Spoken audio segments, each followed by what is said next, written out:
இந்த அக்ஷய திருதியில உங்க லலிதாவோட ஏற்கனவே கம்மி சேதாரத்துல 1 இல்ல 2%, 3% கம்மி. ஆச்சி பாதாம் ட்ரிங்க். ஆச்சி பாதாம் ட்ரிங்க் ஒன்னு வாங்கினா ஒன்னு free. 2D entertainment stone bench films தயாரிப்பில் கார்த்திக் சுப்பராஜ் இயக்கத்தில் சூர்யா நடிக்கும் ரெட்ரோ மே 1 முதல் திரையரங்குகளில். சமீபத்தில் நடந்த பகல்கான் தாக்குதல் அடுத்து இந்தியா பாகிஸ்தான் இடையே போர் மூலம் சூழல் உருவாகி இருக்கிறதா பலரும் கருத்து சொல்லிட்டு வராங்க. இதை நிரூபிக்கிற வகையில தான் இந்தியா பாகிஸ்தானுடைய நடவடிக்கைகள் இருக்கு. அந்த 2 நாட்டு அரசுகளும் எடுக்கக்கூடிய நடவடிக்கைகளும் அப்படிதான் அமைஞ்சிருக்கு. இதுல இந்தியா தரப்புல 48 மணி நேரத்தில் வெளியேறணும்னு பாகிஸ்தான் உயர் அதிகாரிகளுக்கு பாகிஸ்தான் மக்களுக்கு கெடு விதிச்சிருக்காங்க. அது மாதிரி வாகா எல்லையை மூடி இருக்காங்க. பாகிஸ்தானுடைய ட்விட்டர் பக்கம் கூட இந்தியாவில் இருக்கக்கூடாதுன்னு அதை முடக்கி இருக்காங்க. அதே மாதிரி முக்கியமான பாகிஸ்தானுடைய நீர் ஆதாரமா அவங்களுடைய முக்கிய வாழ்வாதாரமா இருக்கக்கூடிய சிந்து நதி ஒப்பந்தத்தை ரத்து பண்ணிருக்காங்க. இதனால பாகிஸ்தான்ல மிகப்பெரிய அளவுல மக்கள் பஞ்சத்தை நோக்கி நகர போறாங்கன்னு சொல்லப்படுது. குறிப்பா சிந்து நதியை மட்டுமே நம்பி அங்க பாகிஸ்தான்ல கிட்டத்தட்ட 80% விவசாயம் அங்க இந்த சிந்து நதியை நம்பிதான் நடக்குது அப்படின்னு சொல்லப்படுது. இது பாகிஸ்தானுக்கு ஒரு பெருத்த அடியா அமைஞ்சிச்சு. இந்தியா கொடுத்த பலவிதமான நெருக்கடியிலையும் இந்த சிந்து நதி தான் பாகிஸ்தானை ஒரு மாதிரி தத்தளிக்க வச்சிருச்சு அப்படின்னு சொல்லப்படுது. ஏன்னா விவசாயிகள் மட்டும் இல்லாம அங்க இருக்கக்கூடிய மின்சாரம் தயாரிப்பு ஆலைகள் இருந்து பல விதத்திலையும் பாகிஸ்தானுக்கு நெருக்கடி. ஏன்னா பாகிஸ்தானை பொறுத்த வரைக்கும் அங்க நிலத்தடி நீர் மட்டம் ரொம்ப கம்மியா இருக்கு. மழை நீர் அங்க பெய்யறதில்ல. மழை நீரை சேமிக்கிற பழக்கமும் அவங்களுக்கு அதிக அளவுல இல்ல. அதே மாதிரி தண்ணியை தேக்கி வைக்கிறதும் ரொம்ப குறைவான இடங்கள்லயே இருக்கு. சோ முழுக்க சிந்து நதியை மட்டுமே சார்ந்திருந்த விவசாயிகள் பாகிஸ்தானியர்களுக்கு இது மிகப்பெரிய அதிர்ச்சியை கொடுத்திருக்கு. பஞ்சத்தை நோக்கி நகர போறோங்கிற பதற்றத்தையும் கொடுத்திருக்கு. இதனாலதான் உடனடியா பாகிஸ்தான் அதுக்கு ரிட்டாலியேட் பண்றாங்க, பதிலடி கொடுக்கறாங்க. எப்படி அப்படின்னா, சிந்து நதி ஒப்பந்தத்தை நீங்க மீறினீங்கன்னா சிம்லா ஒப்பந்தத்தை நாங்க மீறுவோம் அப்படின்னு சொல்லிருக்காங்க. சிம்லா ஒப்பந்தங்கிறது ஒண்ணு இல்ல, 1971 வங்காளதேச போருக்கு அப்புறம் நடந்த ஒரு சமாதான உடன்படிக்கை. அதற்கப்புறமும் 99 கார்கில் போர் தான் நடந்திருக்கு. ஏற்கனவே மீறப்பட்ட ஒண்ணுதான் இந்த சிம்லா ஒப்பந்தம். இது புதுசா காட்டி பாகிஸ்தான் பூச்சாண்டி காட்டுறாங்க அப்படிங்கிற பேச்சுகளும் எழுந்துட்டு வருது. இதுல இன்னொரு முக்கியமான விஷயம் என்ன அப்படின்னா, நாஸ்டர்டாமஸ் புகழ்பெற்ற ஜோதிடர் அப்படின்னு பலராலும் சொல்லப்படுறவர். அவர் கவிதையாவே பல விஷயங்களை எழுதி வச்சிருக்காரு. அதன் மூலமா பல விஷயங்களை சொல்றாரு. அதுல குறிப்பா இந்தியாவை கருடன்னும் பாகிஸ்தானை யானைன்னு குறிப்பிட்டு அவர் ஒரு கவிதை எழுதியிருக்காரு. அந்த கவிதையில அவர் சொல்லக்கூடிய விஷயம் என்னவா இருக்கு அப்படின்னா, கருடன் ரொம்ப ஜாக்கிரதையா இருக்கணும், தனது படையை வலுப்படுத்தணும், இல்லைன்னா யானை எதிர்பாராத விதத்துல தாக்குதல் நடத்தி நிலமும் கடலும் தீயில் கருகும் அப்படின்னு அவர் ஒரு கவிதை எழுதியிருக்காரு. இது மட்டும் இல்லாம அவர் இன்னொரு விஷயமும் சொல்லியிருக்காரு. 2025 மிக மோசமான கொடூரமான போர் நடக்க போகுது அப்படின்னு அவர் எச்சரிச்சிருக்காரு. இதெல்லாம் இந்தியாவை தான் குறிக்கிற மாதிரி இருக்கு அப்படின்னு கருத்துக்கள் சொல்லப்படுது. இதெல்லாம் உண்மையா பொய்யா? பாகிஸ்தானுக்கும் இந்தியாவுக்கு இடையில போர் நடக்குமா? இது குறித்து விரிவா பார்த்துருவோம் இந்த வீடியோல. பாகிஸ்தான் இந்தியாவை பொறுத்த வரைக்கும் இதுவரைக்கும் 4 முறை போர் நடந்திருக்குன்னா அதுல 3 முறை இந்த காஷ்மீரை மையப்படுத்தி தான் இந்த போர் நடந்திருக்கு. 1947 இந்தியா பாகிஸ்தான் பிரிஞ்ச சமயத்துல இருவரும் இரு நாடுகளா பிரியறப்ப மதத்தின் வழியாக வன்முறை நடந்துச்சு, பல கலவரங்கள் நடந்துச்சு. இதை அடுத்து தான் மன்னர் ஹரிசிங் இந்தியாவோட இணையணும்னு நினைச்சப்ப பாகிஸ்தான் ஆதரவு பெற்ற ஒரு பழங்குடி படை என்ன பண்ணாங்க அப்படின்னா, இந்தியாவுக்கு எதிராக தாக்குதல் நடத்தினாங்க. அதற்கப்புறம் பாகிஸ்தான் பிடித்த பகுதி வரைக்கும் அவங்களுக்கு, இந்தியா போரில் வென்ற பகுதி வரைக்கும் இந்தியாவுக்கு அப்படின்னு ஒரு லைன் ஆஃப் கண்ட்ரோல், ஒரு கட்டுப்பாடு கோடு போடப்பட்டுச்சு. அதுதான் முதல் முறையா இந்தியா பாகிஸ்தான் இடையில போரா இருந்துச்சு. அந்த போருக்கு காரணம் காஷ்மீர் யாருக்கு சொந்தம் அப்படிங்கிறது தான் அடிப்படையா இருந்துச்சு. அதை எடுத்து பார்த்தோம்னா 1947 இப்படி ஒரு போர்னா, 1965 ஆபரேஷன் ஜிப்ரால்டர் அப்படிங்கறதன் அடிப்படையில பாகிஸ்தானை சேர்ந்த ஒரு 600 ராணுவ படை வீரர்கள் திடுதுப்புன்னு இந்தியாவுக்குள்ள ஊடுருவி தாக்குதலை முயற்சி பண்ணாங்க. அதை இந்திய ராணுவம் மிக வலிமையா தடுத்து நிறுத்தினாங்க. அதை அடுத்து இந்த 1965 போர் முடிவுக்கு வந்துச்சு. அதே மாதிரி 1971 இது மட்டும்தான் காஷ்மீருக்காக நடக்காத போர், வங்கதேசத்துக்காக நடந்த போர். அப்போதைக்கு பிரதமராக இருந்த இந்திரா காந்தி இந்த போரை ரொம்ப துணிச்சலோட நடத்தி கிட்டத்தட்ட வரலாற்றிலேயே மிக குறைவான நாட்களே நடந்த போர்னு இதைத்தான் சொல்றாங்க.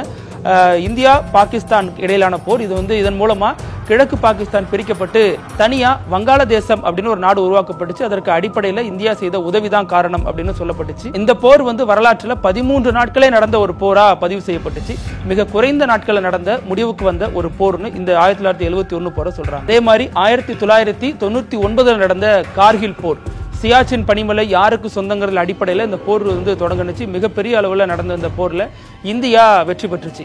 இப்படி நடந்த பல போர்களையுமே இந்தியா தான் வெற்றி பெற்றுச்சு. இதற்கிடையில தான் 1972 அந்த சிம்லா ஒப்பந்தமும் போடப்படுது. அதை மீறி தான் 99 கார்கில் போர் நடத்தப்படுது.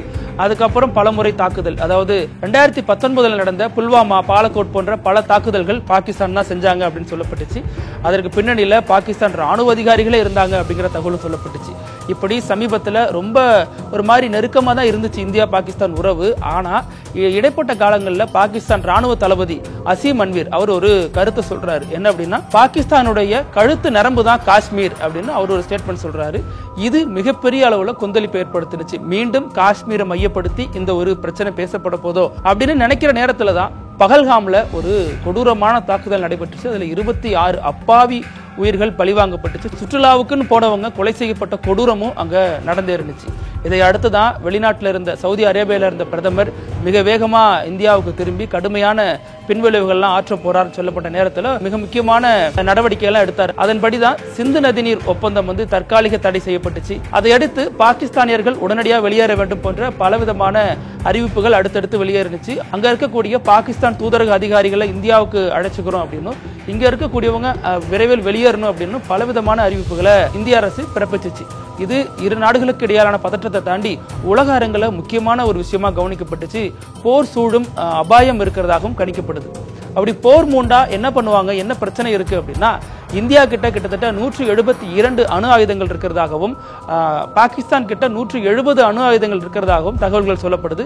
2024 ஸ்வீடனை சேர்ந்த ஒரு அமைப்பு நடத்திய ஆய்வுல இந்த அணு ஆயுதங்கள் குறித்த பட்டியல் வெளியானுச்சு.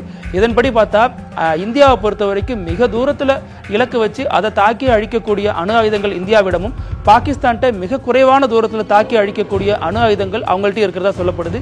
ஏன் அப்படின்னா, இந்தியாவினுடைய இலக்கு சீனாவா இருக்கிறது அப்படின்னும், பாகிஸ்தானுடைய இலக்கு இந்தியாவாக மட்டுமே இருக்கிறது அப்படின்னும் பலராலும் சொல்லப்பட்டுச்சு. 1999க்கு பிறகு நேரடியா போருங்கிற முறைக்கு வராத பாகிஸ்தான் பலவிதமா கோழைத்தனமான ஊடுருவல்களையும் அதன் மூலமா இந்தியாவை அச்சுறுத்தியே வந்துச்சு. குறிப்பா 2008 நடந்த மும்பை தாக்குதல், 2001 அதற்கு முன்னாடியே நடந்த நாடாளுமன்ற தாக்குதல்னு பல விஷயங்கள் பாகிஸ்தான் எப்போது இந்தியாவுக்கு ஒரு தலைவலியாவே இருந்துட்டு வந்துச்சு. இப்படி சமீபத்தில் பாகிஸ்தான்ல பலூச் விடுதலை படை நடத்தின ஒரு ரயில் கடத்தல் சம்பவத்தில் இந்தியாவுக்கு தொடர்பு இருக்கு அப்படின்னு பாகிஸ்தானை சேர்ந்த அதிகாரிகள் சொன்னதும் ஒரு சர்ச்சைக்குரிய விஷயமா மாறுனுச்சு. அதற்கு பழிவாங்கும் நோக்கத்துல தான் இந்த பகல்காம் தாக்குதல் நடத்தப்பட்டிருக்கு அப்படிங்கிற தகவலும் சொல்லப்பட்டுச்சு. என்ன இருந்தாலும் பொதுமக்களை தாக்குறது ஒரு மோசமான செயல் அப்படிங்கிற கண்டிப்பும் உலக அரங்கில் மேலெழும்பே வந்துச்சு. இதுல பாகிஸ்தான் நாங்க இதுல தொடர்பே இல்லை அப்படின்னு மீண்டும் மீண்டும் மறுத்தாலும் நமது உளவு பிரிவுகள்லாம் இல்ல பாகிஸ்தானுக்கு தொடர்பு இருக்குது, குறிப்பா பாகிஸ்தான் ராணுவ தளபதி வரைக்கும் இந்த திட்டத்துல சம்பந்தம் இருக்கு அப்படிங்கிற தகவலும் சொல்லப்பட்டதாக கூறப்படுகிறது. இந்த நேரத்தில் இந்த பரபரப்பை அதிகரிக்கிற வகையில தான் பாகிஸ்தான்ல இருக்கக்கூடிய இந்தியாவின் சார்பான தூதருக்கு பாகிஸ்தான் சம்மன் அனுப்பியிருக்கு. அது மட்டும் இல்லாம எல்லை தாண்டி போன இந்திய வீரர் ஒருத்தரை பாகிஸ்தான் சிறைபிடிச்சு வச்சிருக்கு. கேட்டா யூனிஃபார்ம் போடாம உள்ள வந்துட்டாரு, எல்லை தாண்டி வந்துட்டாரு அப்படின்னு பாகிஸ்தான் தன் பங்குக்கு ஏற்கனவே அபிநந்தனை எப்படி அரெஸ்ட் பண்ணி அவரோட கண்ணை மூடி கட்டியிருந்தாங்களோ அதே மாதிரி இந்த இந்திய படை வீரரையும் கண்ணை மூடி வச்சிருக்காங்க. இது எந்த வகையில பெரிய தாக்கத்தை ஏற்படுத்த போகுது அப்படிங்கிறது உலக அரங்கில் ஒரு அச்சத்தை ஏற்படுத்தியிருக்கு. இந்தியா பாகிஸ்தான் இப்படி நடந்துட்டு இருக்கிறது மோதலுக்கு தான் வழிவகுக்கும், இது யாராச்சும் மத்தியஸ்தம் பண்ணணும் அப்படிங்கிற குரல்களும் தொடர்ந்து எழுப்பப்பட்டுட்டே வருது. அதை நீட்சியா பிசிசிஐ ஒரு முக்கிய அறிவிப்பு வெளியிட்டு இருக்கு. அதன்படி இந்தியா பாகிஸ்தான் அந்த தொடர் நடக்காது, இனிமே பாகிஸ்தானோட இந்தியா விளையாடாது அப்படிங்கிற ஒரு அறிவிப்பை வெளியிட்டு இருக்கு. இப்படி பல தரப்புலையும் பாகிஸ்தானை இந்தியாவில் இருக்கக்கூடிய பல அமைப்புகளும் கண்டிச்சுட்டு வராங்க. இதனுடைய நீட்சியா பாகிஸ்தானும் சும்மா இல்ல, அவங்க இந்த வர்த்தக தொடர்பான பல விஷயங்களுக்கு புல் ஸ்டாப் வைக்கிறோம் அப்படின்னு அவங்க சொல்லியிருக்காங்க. நாங்க எப்ப சிந்து நதி அவங்க இடைக்கால தடை விதிச்சாங்களோ அது ஒரு போரா தான் நாங்க கருதுறோம் அப்படின்னு பாகிஸ்தானும் அடுத்த கட்ட பாய்ச்சலுக்கு தயாராகி வர்றதுதான் பெரிய அளவுல ஒரு அச்சத்தை ஏற்படுத்தி இருக்கு. இது இருதரப்பு மோதலா வரும் பட்சத்துல இந்தியாவில் ஏற்கனவே பணவீக்கம் இருக்கு, ஏற்கனவே பல நெருக்கடிகள் இருக்கு, சிலிண்டர்ல இருந்து ஒரு பெட்ரோல் பிரைஸ்ல இருந்து எல்லாமே ஏறுமே அப்படிங்கிற அச்சம் சாமானிய மக்களை உலுக்கி எடுக்குது. ஏற்கனவே நம்ம போர் நடந்த நாடுகள்லாம் பார்த்தோம், ரஷ்யா உக்ரைனா இருக்கட்டும், இஸ்ரேல் ஹமாஸா இருக்கட்டும், இப்படின்னு பலரும் பல விதமான பொருளாதார சிக்கல்ல சிக்கி இருக்கிறாங்க. குறிப்பா உள்நாட்டு கிளர்ச்சி ஏற்பட்ட ஸ்ரீலங்கா, பங்களாதேஷ் போன்ற நாடுகள்லையும் இந்த பிரச்சனை தலைவிரித்தாடுறதை பார்க்க முடியுது. மக்களே அவதிப்படுற நேரத்தில் போர்லாம் எதற்கு அப்படிங்கிற குரல்களும் இப்போ ஓங்கி ஒலிக்க தொடங்கி இருக்கு. இப்படி இந்த பாகிஸ்தான் இந்தியா தொடர்பான மோதல் தொடர்பான தகவல் எல்லாம் நொடிக்கு நொடி பரபரப்பு அதிகரிச்சுட்டே இருக்கு. இப்ப கூட மத்திய உள்துறை அமைச்சர் அமித்ஷா, அதே மாதிரி வெளியுறவுத்துறை அமைச்சர் ஜெய்சங்கர் உள்ளிட்ட 2 பேரும் போயிட்டு ஜனாதிபதியை பார்த்து சில விஷயங்கள் பேசப்பட்டதா சொல்லப்படுது. அதே மாதிரி பாதுகாப்புத்துறை அமைச்சர் ராஜ்நாத் சிங் தலைமையில் தான் அனைத்து கட்சி கூட்டம் நடக்க போகுதுன்னு சொல்லப்படுது. ஏற்கனவே ராஜ்நாத் சிங் மிக கடுமையான எதிர்விளைவுகளை எதிர்கொள்ள நேரிடும் அப்படின்னு எச்சரித்திருந்த நிலையில இந்த கூட்டம் இப்போ நடந்து முடிஞ்சிருக்கு. இதுல இன்னொரு முக்கியமான விஷயம் என்ன அப்படின்னு பார்த்தா, இந்த இந்தியா பாகிஸ்தான் போர் நடந்தா யாருக்கு அது பேரழிவை கொடுக்கும் அப்படின்னு அமெரிக்காவின் CIA ஏற்கனவே 1990களில் நடத்தின ஒரு ஆய்வின் ரிப்போர்ட் வந்து சமீபத்தில் வெளியாயிருக்கு. அது தொடர்பான விவாதங்களும் இணையத்தில் போயிட்டு இருக்கு. அந்த ஆய்வின் அறிக்கையின்படி என்ன சொல்றாங்கன்னா, இந்த போர் நடந்தா அது பாகிஸ்தானுக்கு தான் மிகப்பெரிய பேரழிவை கொடுக்கும். பாகிஸ்தான் மொத்தமா கூட அழிஞ்சு போயிடும். இந்தியா அந்த அளவுக்கு சர்வ வல்லமை பொருந்திய ஒரு நாடா இருக்கு அப்படிங்கிற ஒரு கருத்து இருக்கிறதாக பலரும் அது குறித்து பேசிட்டு வராங்க. இதுல இன்னொரு முக்கியமான விஷயமும் பேசப்படுது. என்னன்னா, நாஸ்டர்டாமஸ் இவர் வந்து தொடர்ந்து பல கணிப்புகளை சரியா சொன்னாரு.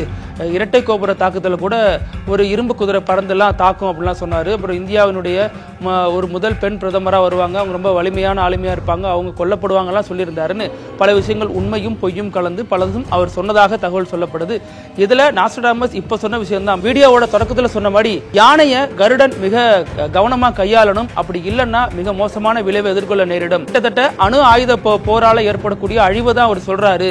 இந்தியா பாகிஸ்தான் இந்த போரை குறித்து தான் சொல்றாரு. 2025 மிக மோசமான போர் நடக்கும் சொல்றதெல்லாம் இது குறித்து தான் அப்படிலாம் சொல்லப்படுது. அதுல என்ன ஒரு விஷயம் இன்னும் மேற்கோள் காட்டப்படுது அப்படின்னா, இவர் சொல்ற அந்த போர், இந்த விஷயம் எல்லாமே ஐரோப்பாவை சுத்தி தான் நடக்க போகுது. அங்கதான் அவர் சில மோசமான தொற்று நோய் இருக்கும் அப்படின்னு கணிச்சிருக்காருன்னு அதுல தகவல்கள் சொல்லப்படுது. இந்த விஷயத்தை பொறுத்த வரைக்கும் அவர் இந்தியாவை சொல்லல அப்படின்னு சொல்லப்படுது. அப்ப இந்தியாவுக்கு என்ன சொல்லிருக்காரு அப்படின்னா, இந்தியாவில் ஒரு ரட்சகர் உருவாவாரு, இந்த காலகட்டங்களில் அவர் வந்து இந்தியாவை அமைதியை நோக்கி அழைச்சிட்டு போவாரு அப்படின்னு அவர் சொன்னதாக சொல்லப்படுது.